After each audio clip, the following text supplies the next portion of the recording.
បាទប្រពនឹងជំរាបសួរទៅកាន់ពុកម៉ែបងប្អូនទាំងអស់គ្នាផងដែរបាទ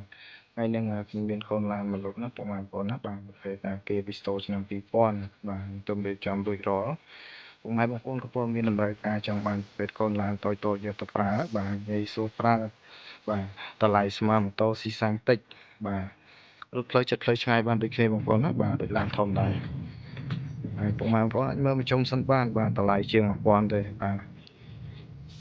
ហើយខ្ញុំបានរៀបចំសម្អាតបាទរួចរាល់បាទធ្វើម៉ាស៊ីនជែកធ្វើអីបាទប្រព័ន្ធភ្លើងជើងក្រោមអីរួចរាល់ហើយពុកម៉ែបងប្អូនណាបាទអាចមើលខាងក្នុងបាទខាងក្នុងនេះសាច់ខាងក្នុងណាបាទខាងក្នុងគឺមានសភាពនៅថ្មីបាទ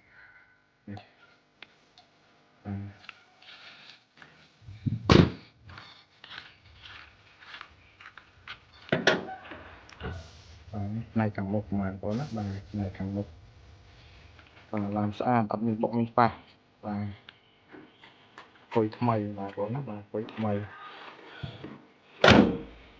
បាទយើងដាក់គុជហើយបាទជាគៀងគុជបាទឯកសារគ្រប់ចំនួន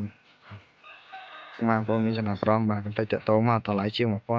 នណាបាទមានតែគ្រឿងទេបាទសូមប្រអប់លេខស្អាតបាទ